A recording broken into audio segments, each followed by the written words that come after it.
થરાદના ગ્રામીણ વિસ્તારમાં યુવતી સાથે બીભત્સ માંગણી કરી માર્યો માર। ગઢસીસર ગામે યુવતીને મારી છોડતી કર્યાની નોંધાઈ ફરિયાદ। ખેતરમાં ઢોર ઘૂસવાની બાબતે છેડતી અને માર્યાની ઘટના। યુવતીને પકડી શરીરના અંગોની છેડતી કરતા યુવતી બૂમાબૂમ કરતા આરોપીના સંબંધી પણ ધોકો માર્યો હતો। સમગ્ર મામલે યુવતીએ રમેશ પ્રજાપતિ અને દેવસિંહ પ્રજાપતિ વિરુદ્ધ નોંધાવી ફરિયાદ। યુવતીને ઈજાઓ થતા થરાદ રેફરલ સારવાર અર્થે ખસેડાયું છે। સમગ્ર મારામારીનો વિડીયો સોશિયલ મીડિયામાં વાયરલ થયો છે। સમગ્ર મામલે ફરિયાદ નોંધાતા થરાદ પોલીસે તપાસ શરૂ કરી છે। સમગ્ર મામલે મહિલા સુરક્ષાને લઈ ઉઠ્યા અનેક સવાલો।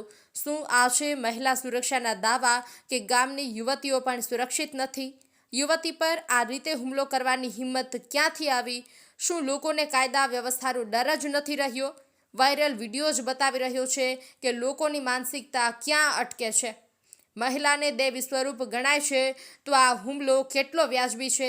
યુવતીની કદાચ ભૂલ હતી તો કાયદાકીય પગલાં લેવા હતા। આ હુમલો કેટલો વ્યાજબી? મારું ગામ ગઢસીસર, મારું નામ પ્રજાપતિ હિંસાબેન ચેલાભાઈ। હું ખેતરે ગઈ હતી ત્યારે મારા કાકાના છોકરા જે રમેશભાઈ છે તે મારા જોડે 1 મહિનાથી છેડતી કરતો તો મને કીધું હતું કે હું તને રાત દિવસ તું મોડા વહેલા તને પકડીશ, તારી જોડે બળજબરી કરીશ, જબરજસ્તી તને પકડીને મારે કરવાનું છે ને તે હું કરી લઈશ। એવી રીતે મને ધમકી આપી।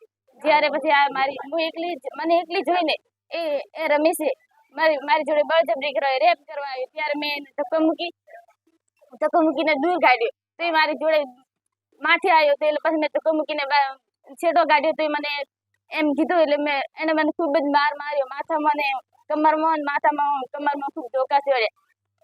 મારા કપડા આગળ પડાવીને જોઈતી આખા મારા કપડા પડાવીને અને હું થરાદની પોલીસને વિનંતી કરું છું કે મને ન્યાય અપાવો જ, મને ન્યાય મળશે જ। મને પૂરેપૂરો વિશ્વાસ છે કે મને થરાદની પોલીસ ઉપર કે મને ન્યાય મળશે।